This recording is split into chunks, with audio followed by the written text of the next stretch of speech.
In the beginning, before time, Earth was an exploding ball of galactic dust, hot as sun, a liquid gaseous inferno later covered by mantle where humans made their home.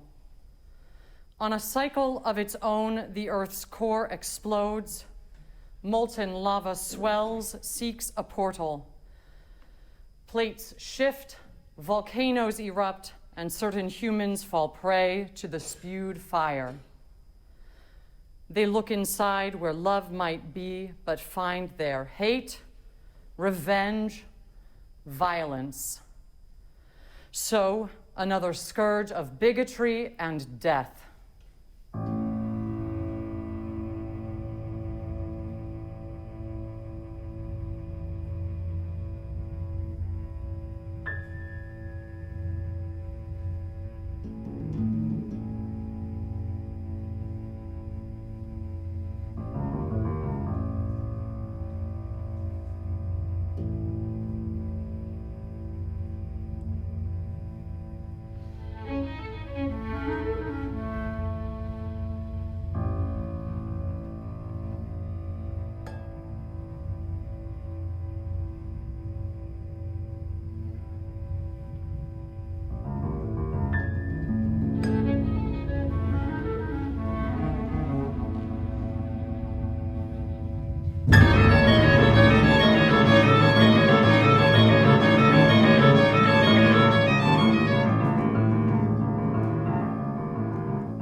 And on the surface of this violent core, nature and human life evolved with all its majesty and beauty and wonder. Humans looked to the heavens above and found God. Each Sabbath, some remembered their duties to pray, to study, and to help God build a more compassionate world.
I think we are late, says Larry, although he cannot read the hands on the clock.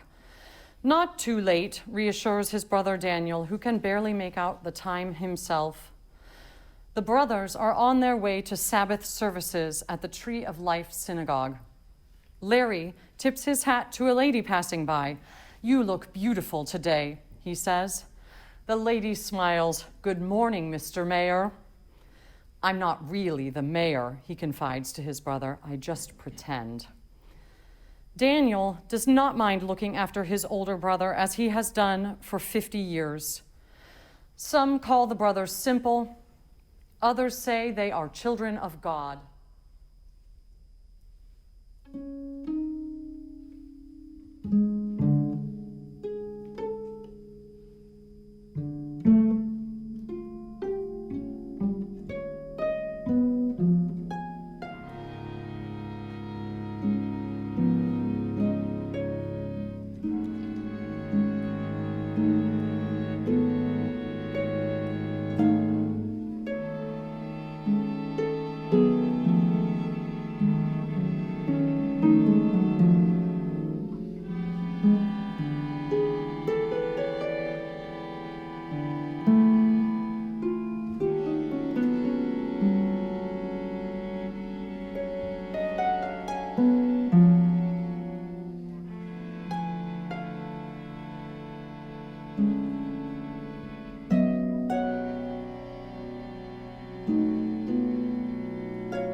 The two brothers limp down the corridor. Suddenly, they hear someone behind them. They turn. Larry wonders, what is this strange-looking soldier doing at our synagogue? Daniel understands. He throws his body in front of his brother to protect him.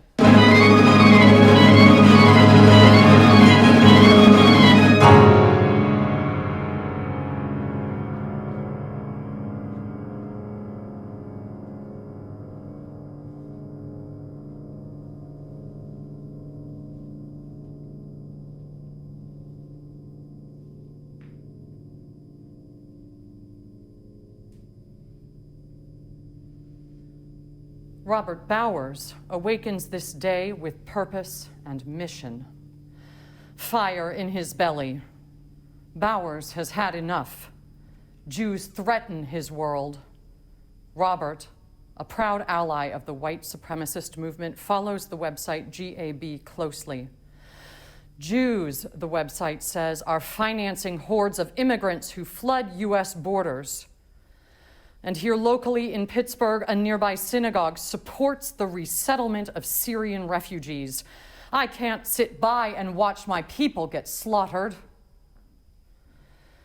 Bowers takes a shower, dresses in military garb, organizes his weaponry, and places keys to his truck in his pocket.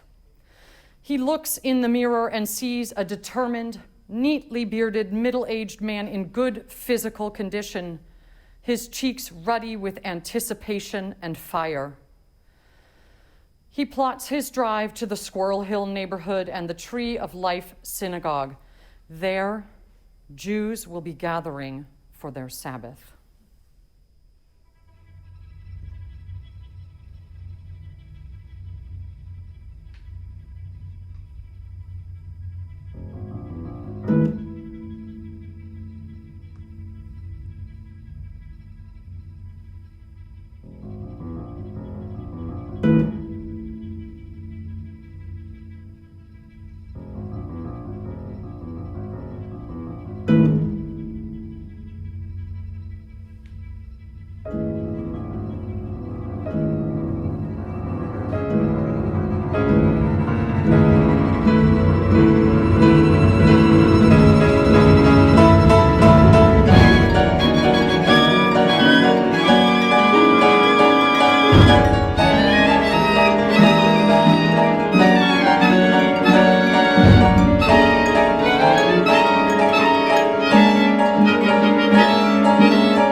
I'm going in, Bowers says, and I will kill as many Jews as I can.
I hope the bagels are fresh, says Helen.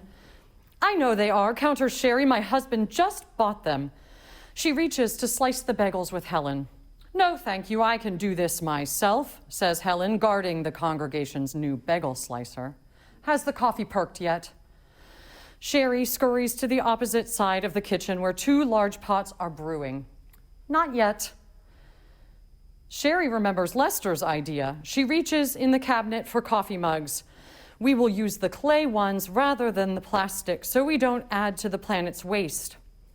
I don't pay attention to Lester's ideas, Helen quips. You don't see him washing the dishes. She bumps into Sherry as the 2 head in opposite directions.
Helen opens the refrigerator and ponders the cream cheese selections.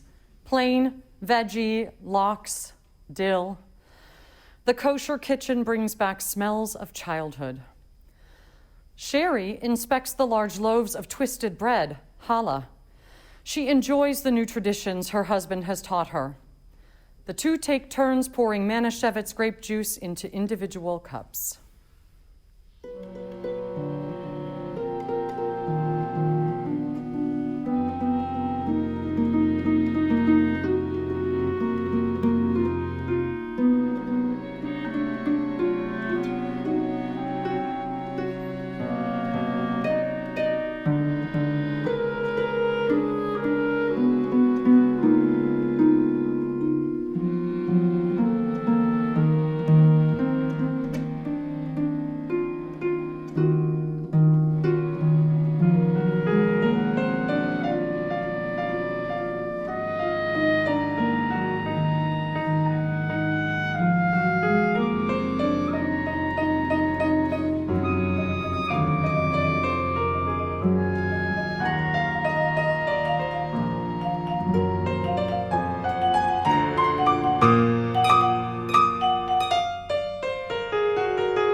The ladies load up their wares on 2 large carts. Helen looks at her watch. Time for Harold and Michael to distribute the Oneg Shabbat to all the different groups gathered in the Tree of Life this morning. Don't know why the men get the glory of delivering the bagels and coffee when we're the ones who prepare it, Helen says as the 2 leave the kitchen. Harold and Michael arrive, inadvertently banging shut the kitchen door. Each man takes his usual place behind a rolling cart, ready to deliver his Oneg supplies, when someone jars open the kitchen door. Suddenly, Harold and Michael find the muzzle of a semi-automatic rifle staring at them.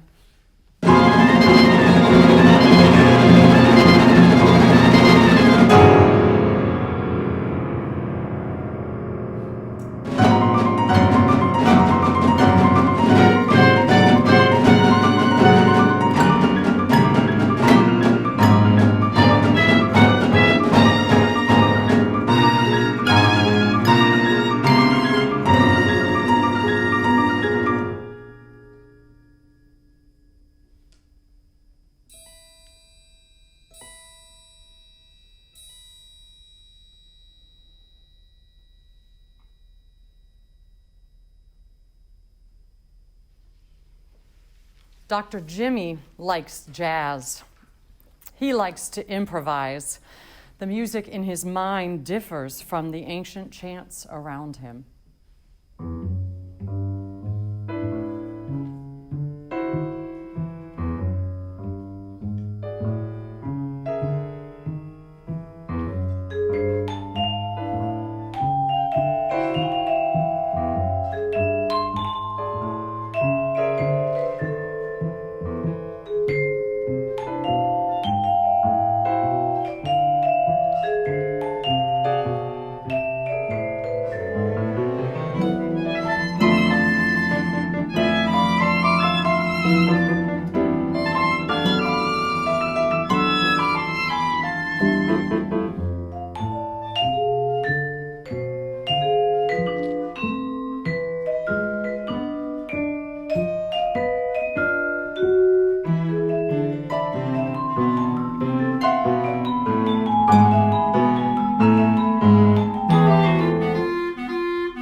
Dr. Jimmy's mind quiets.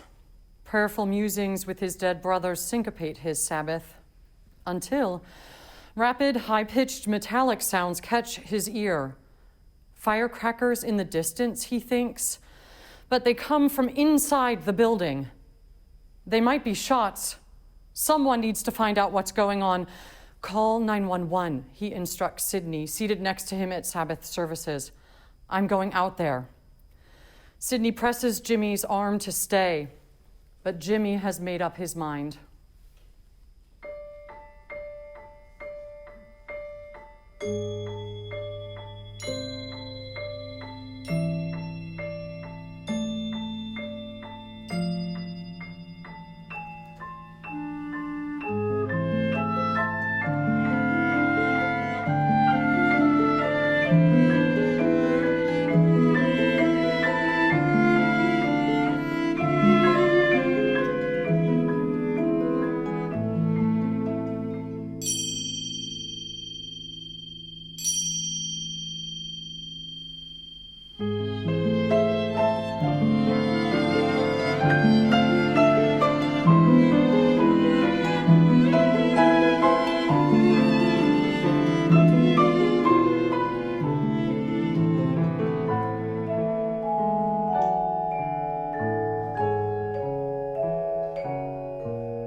Doc knows two things from his medical practice.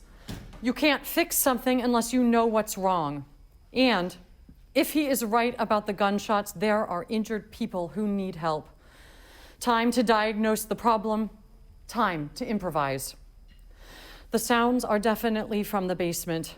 Jimmy flies down the stairway like the naval officer he had once been. If I can just see the problem, then maybe there's a way to fix it.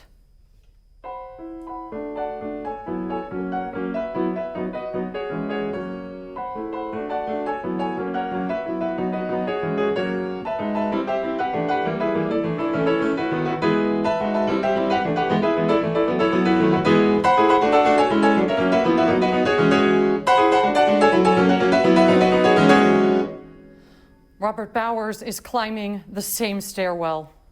Eyes vacant, eyes of rage, eyes of torment. Eyes of a man who needs help, Jimmy says to himself. His final thought.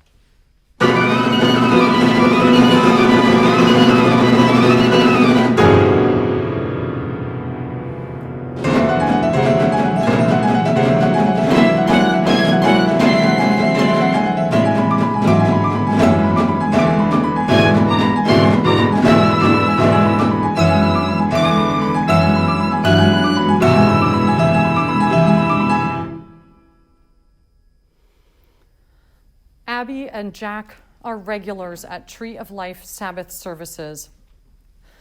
Along with elderly congregants, they chant in response to the rabbi, marking completion of the first section of morning prayers.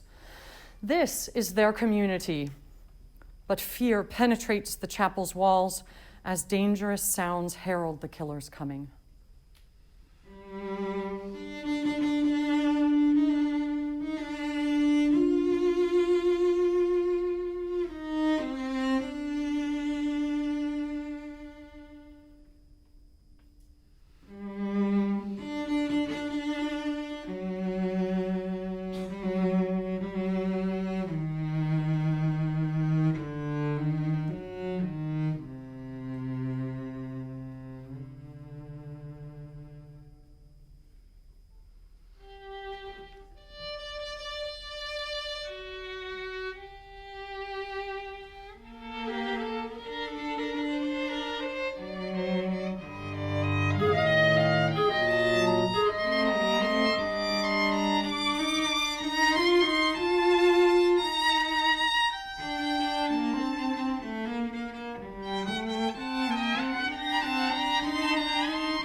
Abby catches Jack's eye.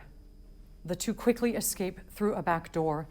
They roam hallways until they find a suitable room to hide. Door handle rusted, difficult to turn, chairs to block the door, cushions to make one invisible. Soon all is still. Sounds of mayhem draw more distant until it is not clear whether they come from the chapel or now exist only in their ears. And in this new space, they hear strains of the Shema, ancient chant of the Jewish faith, as if being emitted from sacred ground. Lives may end, they think silently, but nothing can take away the life already lived.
From the window, Abby and Jack see help coming. Police, a SWAT team, and others. More gunfire, but this time between police and the killer. Then the killer stops shooting. They came for us quickly, Abby says to Jack. Survivors and witnesses reflect. In all, 75 Jews worshipped in the Tree of Life synagogue that morning. Robert Bowers killed 11 and wounded 6. But this was to be no Kristallnacht, no herald of massive anti-Semitism to follow. Pittsburgh rallied, the country rallied, the Tree of Life bore fruit, with comfort coming from as far away as Uganda. Survivors and witnesses reflect. We are held in a tapestry of support.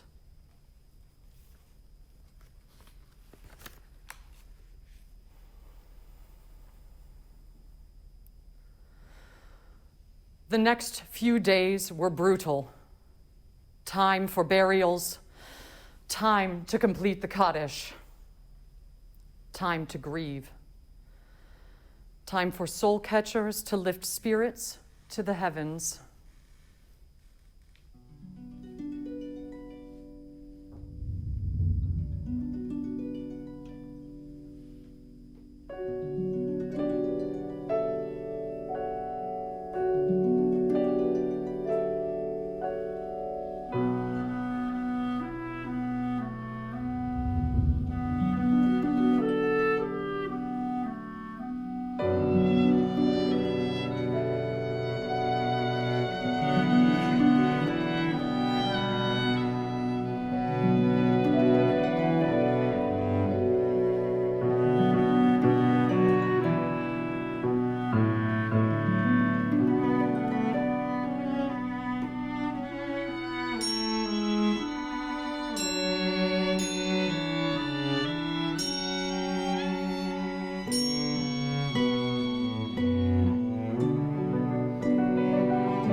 pray for peace.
On a cycle of its own, the Earth's core explodes. Molten lava swells, seeks a portal. Plates shift, volcanoes erupt. Hate survives to erupt another day.